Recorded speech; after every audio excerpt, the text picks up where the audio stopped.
네, 오늘은 10월 17일입니다. 목요일입니다. 새벽 예배 나오신 우리 성도님들을 환영합니다. 말씀 나누기 전에 공동기도 제목으로 기도하시겠습니다.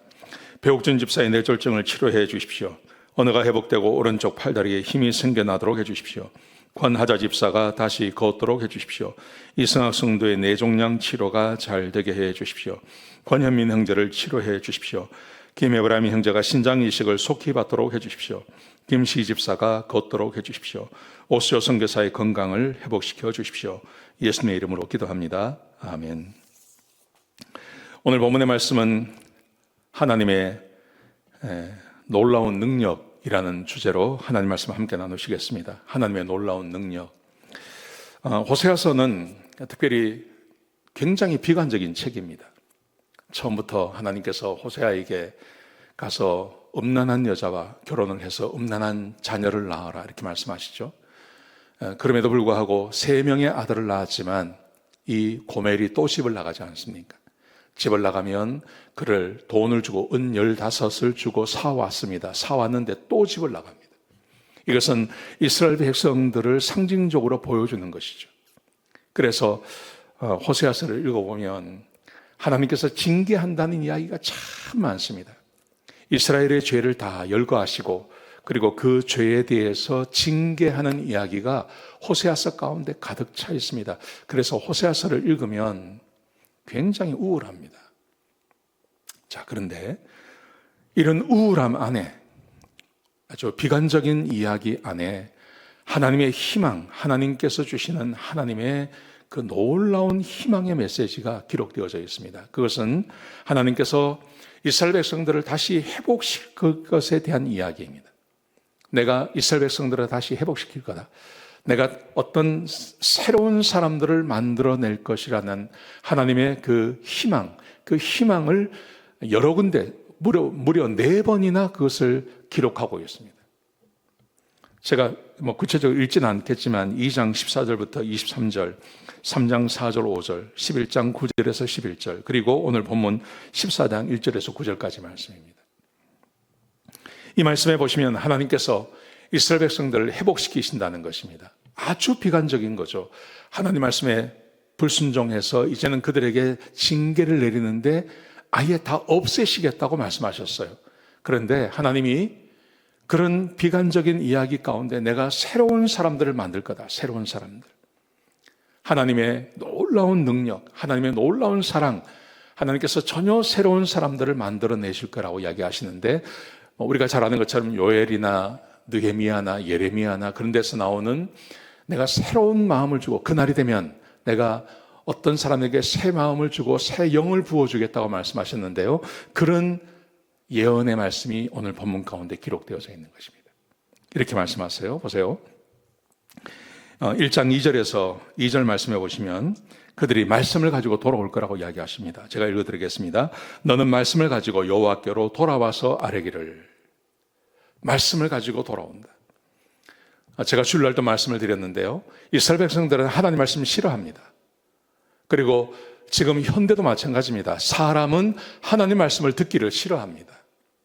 그런데 성령이 함께 하시면 변화되어지는 것이 있습니다. 하나님의 말씀을 사랑합니다. 그래서 오늘 본문에 보시면 너희가 하나님의 말씀을 가지고 돌아오게 될 것이다. 하나님의 말씀을 가지고 돌아오는 것.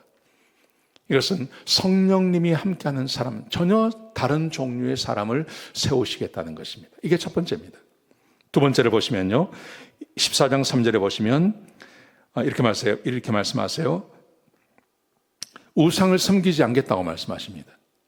제가 읽어드리겠습니다. 우리가 아수르의 구원을 의지하지 아니하며 말을 타지 아니하며 다시는 우리 손으로 만든 것을 향하여 너희는 우리의 신이라 하지 아니하오리니. 우상을 숭배하지 않겠습니다. 이스라엘 백성들은 어떻게 해서든지 하나님을 떠나서 우상을 섬기려고 그랬죠. 항상 그랬습니다. 그런데 성령이 임하시면 하나님께서 전혀 다른 종류의 사람을 만드시는데 이 사람들은 우상을 섬기지 않는 오직 하나님만 섬기는 사람이 되게 해주시겠다는 거죠. 세 번째로 백성의 반역을 고치시겠다고 말씀하십니다. 4절에 보시면요. 14장 4절에 보시면 내가 그들의 반역을 고치고 기쁘게 그들을 사랑하리니. 이제 더 이상 하나님을 반역하지 않는, 하나님이 사랑하실 수밖에 없는 그런 존재의 사람을 만드신다는 것입니다. 여러분, 성령께서 우리 가운데 오시면 그 성령님은 우리를 떠나지 않습니다. 그래서 성령님과 함께하는 사람은 하나님을 버리지 않습니다. 구원받고 하나님의 백성이 된 사람들은 하나님을 떠나지 않습니다. 이 말씀이 그대로 이루어지고 있는 것입니다. 하나님을 반역하지 않는 사람. 네 번째로 하나님의 축복이 임할 거라고 말씀하십니다. 자, 제가 읽어드리겠습니다. 5절부터 7절까지 말씀해 보시면 내가 이스라엘에게 이슬과 같으리니, 이스라엘 백성들에게 이슬과 같이 되겠다고 말씀하세요. 그래서 백합화가 피겠고 레바논의 백향목같이 뿌리가 박히게 될 것이고 그들의 가지는 퍼지며 그들의 아름다움은 감람나무와 같고 향기는 레바논 백향목 같을 것이다. 이슬이라는 것이 우리가 생각엔 별거 아닙니다. 우리 대한민국도 그렇고 미국도 그렇고 물이 풍부한 나라죠. 그래서 우리는 이슬이 무슨 소용이 있겠나 싶습니다. 그런데 이 이스라엘은 물이 흔하지 않는, 비가 오지 않는 땅입니다. 그런데 저 북쪽에 가면 헐몬산이라는 산이 있습니다. 그 헐몬산 꼭대기에는 만년설이 있습니다. 그래서 북풍이 불어옵니다. 북쪽에서 바람이 불어오면 그 헐몬산에 있는 눈가루가 날려서 그게 아침마다 대지를 적시는 거예요. 이슬처럼 내려와서 그래서 거기에 작물에 수분을 공급해 주는 거예요. 이걸 이슬이라고 말하는 거예요. 이 이슬이 임하면 그러면 대지가 살아나는 것입니다. 꽃이 피는 것입니다. 나무가 열매를 맺기는 것입니다. 하나님께서 이슬이 되어 주시겠다고 말씀하세요. 축복하시겠다고 말씀하세요. 사람이 자기의 힘만 가지고 사는 게 얼마나 외롭고 힘듭니까? 옆에서 누가 조금만 도와주면 그러면 힘이 나지 않습니까? 근데 하나님께서 그렇게 축복해 주시겠다고 성령을 받고 하나님의 말씀에 순종하고 그 말씀을 따라 살아가는 사람들에게 하나님께서 이 은혜를 주시겠다고 약속하시는 거예요. 하나님께서 이런 사람을 만들어내시겠답니다. 지금 이스라엘 백성들의 모습은 어떻습니까? 하나님의 저주가 임하고 있는데 앞으로 어떤 시간이 되면 하나님께서 그들을 축복하시겠다고 말씀하세요. 예. 그 다음에 8절 말씀해 보시면 이렇게 되어 있습니다. 백성이 푸른 잣나무같이 열매를 맺게 될 것이다. 예. 푸른 잣나무처럼 열매를 맺는 그런 백성을 하나님께서 만들어내시겠다는 거예요. 여러분,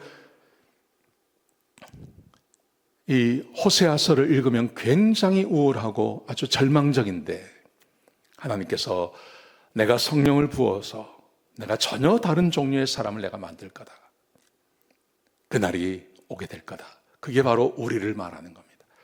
예수께서 오셔서 십자가에 죽으시고 부활하심으로 그를 믿는 자에게 성령을 주시죠.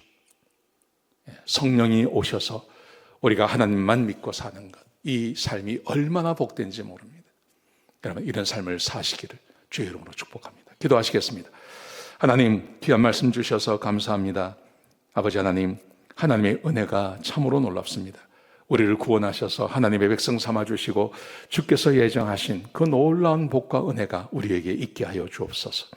하나님의 말씀에 순종하는 사람들로 삼아 주옵소서. 축복해 주시옵소서. 예수님의 귀하신 이름으로 간절히 기도드렸습니다. 아멘.